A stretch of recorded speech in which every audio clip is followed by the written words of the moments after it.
Hi, I'm Beck and I'm back. For those of you who haven't seen any of my previous stuff, as I said, I'm Beck. I work for a service provider who provides NDIS services or National Disability Insurance Scheme services. I primarily work within the mental health space. That's where my skill set lies, rather than physical or intellectual disability. And I'm also a foster carer. Um, and I guess the reason that I'm doing these is to pass on some of my learnings and experience to others for them to learn and grow and maybe not make some of the mistakes that I've made along the way, or just to maybe hear a different perspective. Not sure. But you take what you want from these. I don't think I have no expectation or think that people take everything I say on board. It's you take what you need to at the time that's relevant to whatever's happening for you, whether it's at home or at work. Yeah. So today I want to talk about what I call person-led support. And I wish that I could say that I came up with that name, that I came up with this concept, and that's not the case at all. I worked for a previous organisation where we really started talking about this and looking at how to move out of person-centred support and into a different way of providing services, especially with NDIS coming in. At that time, we were still operating under state and federal funding, so we were sort of trying to get ready for the rollout of NDIS. So I think probably the first thing that I need to kind of touch on is what is person-led support. And for me, person-led support is where the person is in charge. They are leading their support. People will often talk about that we walk alongside people. I actually think that the person should be one or two steps in front of us, and that we're behind them, and that when they trip, when they fall, when they go off course, that we're there to help bring them back, for lack of a better way of saying that. And I don't mean bring them back onto our course.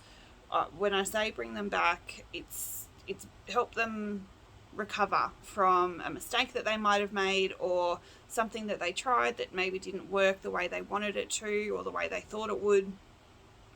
And it's definitely about us only jumping in to the areas where the person needs us, and I will talk a little bit more about that. But yeah, basically, if I think about it visually, it is that there's somebody who's in front of me, 2 or 3 steps in front of me on a journey, and they are leading the way, and I'm only there to come up to be beside them when they need me to be or want me to be, and then I drop back. There are certain times where, with their guidance and I guess consent, for lack of a better word, I might step in front of them, but very, very rarely would that need to occur. It would be more often than not that I'm with the person the whole time or behind them. So that to me is what person-led support is. And some people, I think I've heard people refer to this or something similar as individualized support. Not the same as what NDIS calls individualized supports. So NDIS, for me, when they talk about individualized supports, it's really individualized funding. It's, when you have people living, 2 or 3 people living together, that everybody has their own support that suits them. It's not, we provide the exact same support to everybody that lives in the one place, I guess. And how is this different to person-centered support? I think is a question that I need to answer, and that is often asked. So again, this is my perspective, is person-centered support is where the person is in the middle, and we wrap services around them, and that's literally when, if you look into it, we wrap around the person, and we think that we are making decisions with that person in the centre, that person in mind, but decisions are still being made about that person, often without their input. And that can be really clearly seen if you were to literally draw it out and have the person in the middle, and then you put a circle around it and who sits, within that circle, and then further and further out. And the further out you get, the less that person or that organisation or whatever has to do with actually even knowing the person. And a really good example of that is the Office of the Public Guardian. The Office of the Public, and this is not a dig at the Office of the Public Guardian at all, to give you some context of what I'm talking about, people who work in that I don't even know, or it's not an organisation, that part of government, I guess, or law, whatever, they're appointed, or they're given the task of making decisions about people and people's lives, and they have very rarely even met them. And when I say making decisions, I mean making decisions about what kind of service provider you should have, whether or not you can sell your house, where it is that you live, whether or not you have to go to the doctor today or not. So I'm not talking small decisions, I'm talking life-changing, at times, life-changing decisions, and decisions that impact on the person's daily life. So that's where realistically we've got a person at the centre, and there's somebody all the way out here that's making critical decisions about their life, and they've never even met them. They might have spoken to them on the phone once or twice, but realistically they've never actually met them in person. And that's, again, this is not a bashing of the Office of the Public Guardian. That is another system that really needs a looking at, but we're not going to talk about that today. So for me, we wrap this person up, and we wrap them up in cotton wool, and we make decisions about them, for them, and usually it's so that they don't get hurt, or they don't get disappointed, or whatever. And it's actually usually about not giving them an opportunity to experience some of the disappointments that life has to offer us, or that life brings to us. From my perspective, it's through those disappointments and failures that we grow as people, and that we actually get to learn who am I really, and what do I really want in life and from the world. And that goes back to that idea that I spoke about in my first vlog, which is about existing or living. And for me, person-led support is definitely about giving the person every opportunity to live. So I think, like, it all sounds really cool in concept, yeah, we've got this person who's at the front of their support and they're leading us, and, blah, blah, blah. How do I do that is probably a good question that needs to be answered. And how do I do that within legislation and NDIS, the NDIS framework? So probably one of the ways, or one of the things that I really talk a lot about when I'm sort of chatting around person-led support is I think we need to start from a position or an assumption that the person can do everything for themselves. More often than not, we actually start from the other way, where we assume the person can't do anything, and then they, over time, show us or prove to us that they can do things. What that approach means, when we assume the person can do nothing, is that we do everything for them, and we de-skill them. We don't provide them opportunities to fail and grow. We don't provide opportunity, or they don't get the opportunity to work out what they can do and what they can't do. what they like, what they don't like, all those kinds of things. So if we come from an assumption that the person can do everything, we automatically will step back, because my assumption is that you can do this. My role here is to be available if you get into trouble. And what I mean by getting into trouble is, if I think about tying shoelaces as a really just simple example, there are a number of steps that you go through to tie your shoelaces. Let's say that there's 10 steps. Somebody might be able to do the first 5 steps and then need some help with the last 5. Somebody else might be able to only do the last 3 steps. Somebody else might be able to do the first 2, need some help with the middle part, and can do the last 3. If my assumption is that you can't do this, then I will tie your shoelaces for you.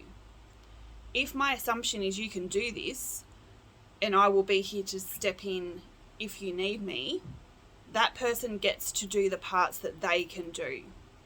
It also gives them an opportunity to potentially learn how to do the other parts, and maybe they'll never be able to do the whole entire process. That's not the point, I guess. I mean, if that happens, that's amazing, but that doesn't have to be the point. The point is that you're in control. You're in control of tying your shoelaces, and I'm only here to step in if and when you need me to. An example of that, if I think about somebody that we provide support to at the moment, is when this particular lady, Mary, was in hospital. She'd been in hospital for about 4 years, and she was discharged and came and lived in one of our SIL services.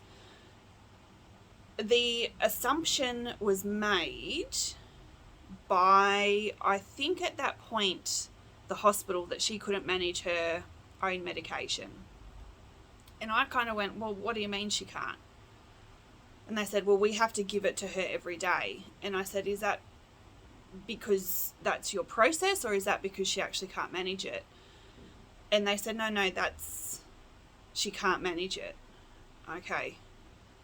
So this woman, Mary, very physically able, she has schizophrenia, she has depression, but in terms of being able to pop medication out of a Webster pack, she has every capability of doing that. Within the first week of her being with us, it became pretty clear that she knew when she needed to take her medication. She would actually ask for it.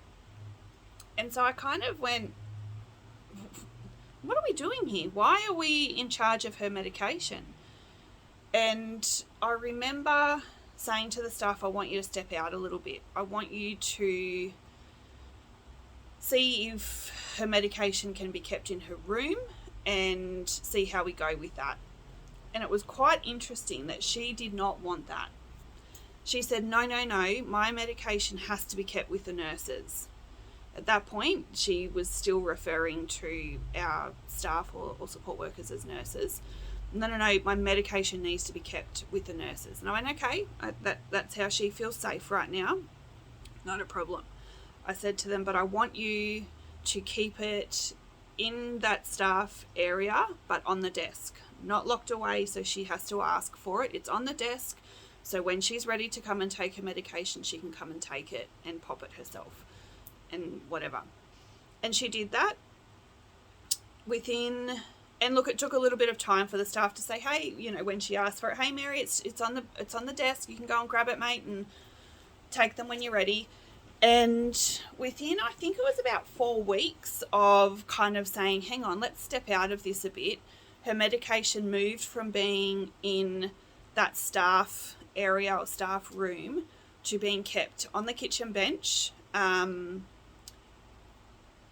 where she just did it when she was ready. Sometimes the staff would have to remind her to say, hey mate, don't forget your medication before you go out, or whatever it is. But her medication was kept and is still kept in a place where you or I might keep our medication. Her medication was not and is not locked away. She doesn't have to ask permission. She doesn't have to seek out help. And so through that process of assuming that she can do it for herself, we stepped back and we still had to fill in some gaps for a little while until she became confident enough to manage that on her own. And she lived in a house, or lives in a house, where that's appropriate for the medication not to be locked away. The person that she lives with, there's no risk or concern that they might accidentally take that medication or whatever.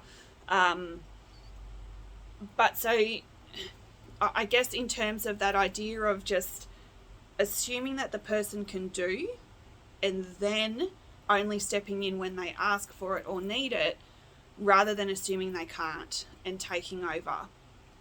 What that means for that lady, or for Mary, is she now can say, I manage my own medication.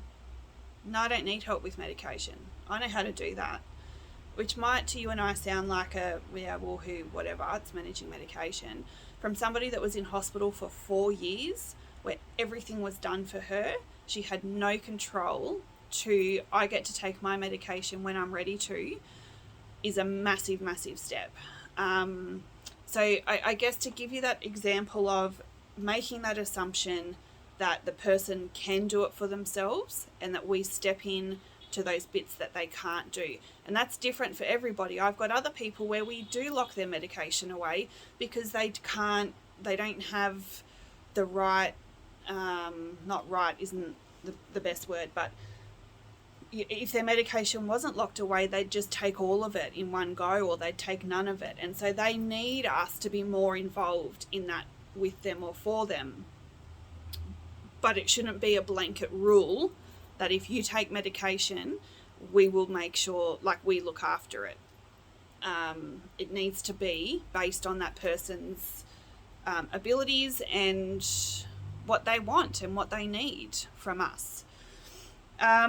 I think it also, person-led support really allows the individual who's leading us to be able to verbalize what they want, and for us to then work out, how do we support you? How do I help you make that happen? And I'm going to talk a little bit about Mary.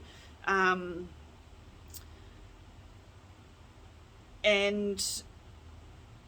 for Mary, she has a husband. She's married, and her husband he's not very good to her, but she loves him, and he loves her in the way that he knows how to love. When she was discharged from hospital, she hadn't seen him for 4 years, and we were basically told she can't have any contact with him. It's too unsafe. And I went, oh, okay, it's unsafe. Why? And a few reasons were put on the table, and I kind of went, okay, so if she had somebody with her the whole time and they met in public, most of those things that you're concerned about would be non-existent. And so the answer was, well, yeah, I guess. So we put in a process. And when you ask her, even today, what do you want? What's your goal here? It is to live with her husband, which is, to be honest, it's probably not going to happen for a whole range of reasons. But what can happen is she can actually have contact with him. She can see him. For the first time last year, she had her birthday with her hubby for the first time in 4 years. That's all she wanted, was to go and have a meal with her hubby. Support worker went with them. The support workers have built up over time a relationship with the husband. So, everybody's really clear around expectations, and the support workers aren't intrusive. But again, if Mary wasn't leading us, we would have just said to her, if she was in the middle and we were surrounding her and I guess wrapping her up, we would have just said no. No, too risky. No, not going to happen. No. Whereas her leading us and means that she gets part of what she wants. And there's lots of, for this particular relationship, there's lots of times where we need to step in. And one of those things is not my decision. It's beyond my scope or the scope of service delivery to make these decisions, but she will never live with her hubby again. She can't make that decision for herself. She doesn't understand that his way of showing her love is actually abusive. She doesn't know that, and that's because of her history and blah, blah, blah, blah, blah. So there are areas where people do need to step in and do need to make decisions for her and do need to maybe walk a little bit in front of her, but there are lots of other areas where that doesn't need to happen. So if I wasn't listening, if I wasn't allowing or giving her the space to really lead and tell us what she wants, we would never be at that point where, as I say, for the first time in 4 years, she got to have her birthday with her hubby, which is a bit ridiculous. I think one of the things that comes up a lot around this idea of person-led support and how do I do that, or how do you do that, is it can piss people off. And what I mean by that is people have assumptions that as service delivery you can make certain things happen, or that you should make certain things happen. And a really good example of that might be, say, showering. We have, again, I'm going to use an example. We have a guy, Fred, who doesn't really like to shower very often. I can't make him shower. None of the staff can make him shower. We can't, force him into the bathroom and strip him naked and put him under the shower and wash his body. And, we can prompt him and we can provide him with some information around how showering isn't hygienic, not showering isn't hygienic. We can also, I guess, for this particular gentleman, the more you push it with him, the more agitated he gets and the more he digs his heels in around not wanting to shower. And so one of the ways that pisses external, that really annoys some other people, because they think, doctors, for example, how come he's not showering? He's not. Well, why aren't you making him?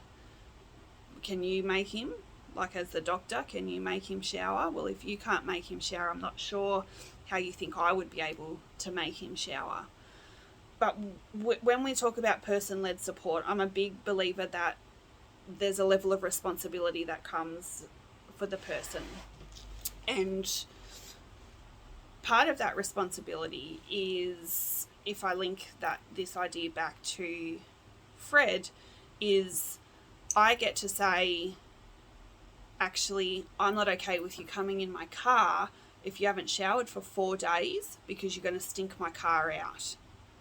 So we can either catch a taxi, which you would need to pay for, we can catch public transport, or you could have a quick shower and then you're more than welcome to get in my car. That's a boundary that I'm allowed to put in place. That's just because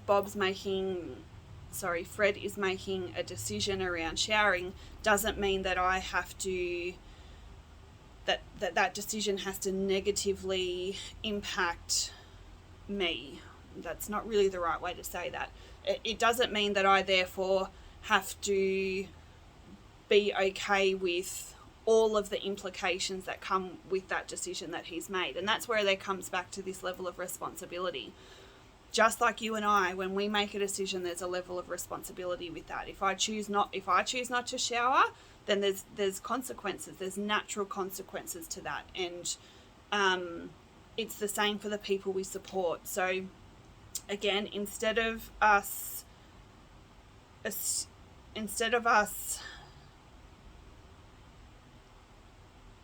sort of saying, it's not about us saying you get to do whatever you want and I just need to fall into line with that. It's not about that at all. It is about saying you get to make your decisions, and I'll be there to support you with those decisions in any way that I can. But I also have some boundaries for myself. And by shifting that shared responsibilities is kind of what I think about it. It really, I guess, raises the person up from being... I'm trying to work out what I'm trying to say here. I'm stumbling a little bit, and I apologise about that. When people have responsibility, they are contributing, I guess. When somebody has a level of I get to make these choices and I get to make these decisions, and I know what the consequences are to those decisions. There's power within that. There's taking back control. I get to control this, so for Fred, if I don't have a shower, well, that means I don't go to the shops today. That's now within his control of whether or not he has a shower and whether or not he goes to the shops. And that's not I don't want that to come across as like a punishment, because I shouldn't say it's not that he can't go to the shops, it's that we can't go to the shops in the worker's car.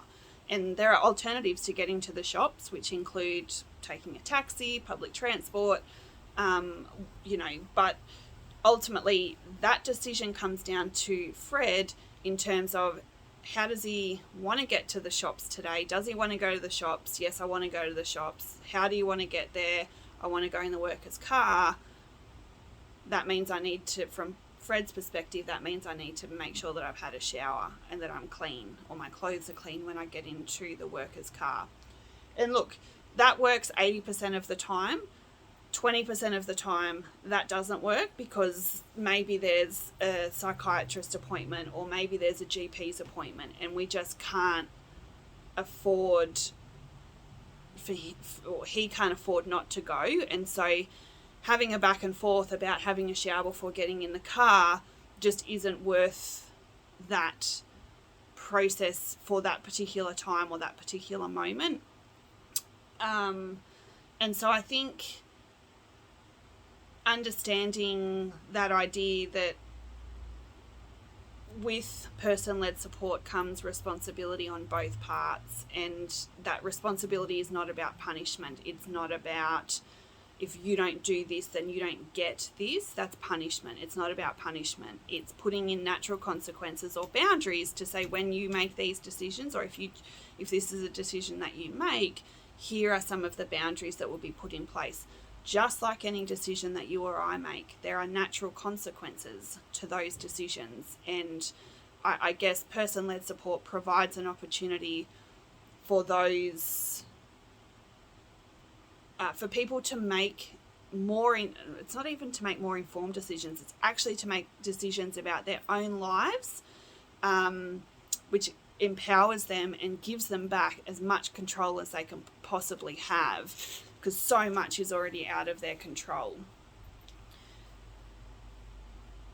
I hope that kind of has given a bit of an overview of, I guess, person-led support and what that can look like. I think the key points that I've tried to convey, and hopefully I have conveyed, is that person-led support is about the person being at the front and leading their support, and we're, one or two steps behind them, and we only come up at the point when they need us. We don't make an assumption that the person can't do anything or that they can't do things. Our assumption is always that they can do anything and everything. There are moments when they will need us, or there are times when they will need us to step up and step beside them and help them, and then we step back. It's different to person-centered support in that we're not wrapping around the person and trying to protect them. We're providing the person room, space, opportunity to experience every single part of life, and that's the good parts, the not so great parts, the failures. We give them an opportunity to have control, or it gives them an opportunity to have control and decision making rights, or that's not the right way to say that, but to make decisions, knowing that there are natural consequences to those decisions. And with that comes control, because I get to control. If I make this decision, I know what the consequence is going to be, so I'm actually in control of that. And how to do that within, I guess, service delivery is really to look at taking that step back and seeing, not assuming, seeing where the gaps are and only stepping in to those gaps, and continually assessing that, continually looking at, oh, well, now the medication's being kept on the table, so we can step even further out. And really hearing what the person's wanting. When you feel like you're in control, when you feel like you have decision-making rights, delegation, whatever, you get to really, as a person, and I've seen it in the people that we support, they really get to start going, actually, this is what I want for my life.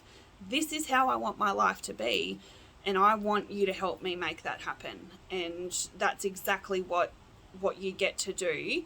And it is really, really cool to hear stories like, you know, for the first time in 4 years, I got to have my birthday meal with my husband, or he came around for Christmas, or you know, I went to the shops for the first time on my own today in forever that I can think of without a support worker. I hung out with my friends for the afternoon without a support worker with me. I didn't need to worry about having somebody hanging around. All of those things are what you will start to see, because ultimately, I think realistically, for me, I don't want to be in somebody's life more than I have to be. And I don't care. And you know, there's this level out there of, oh my God, I'm going to lose my job. Or if I'm not there doing this and doing that, then, you know, I'm not going to get paid. There are so many people that need support that aren't currently getting it because there's not enough money to provide support to everybody. So the more we can assist people to build their capacity, to lead their lives, and for us to only step in when they need us, that's more money and more time and more resources that can be spread across everybody, I guess, that really, really needs the support.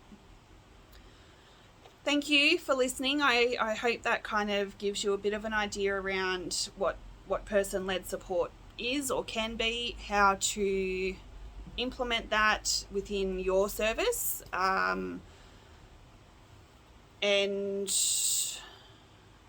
yeah, I'd really love to see some comments, you know, if you give this a go, and what works, what maybe doesn't work for you, any outcomes that you get. You will get amazing outcomes. There is no other option but to get amazing outcomes, because the person's in charge, and so you're giving them that space to take control, which is really, really cool. So yeah, as I said, please, you know, leave me some comments, subscribe, and yeah, I'll see you guys again soon. Ciao for now.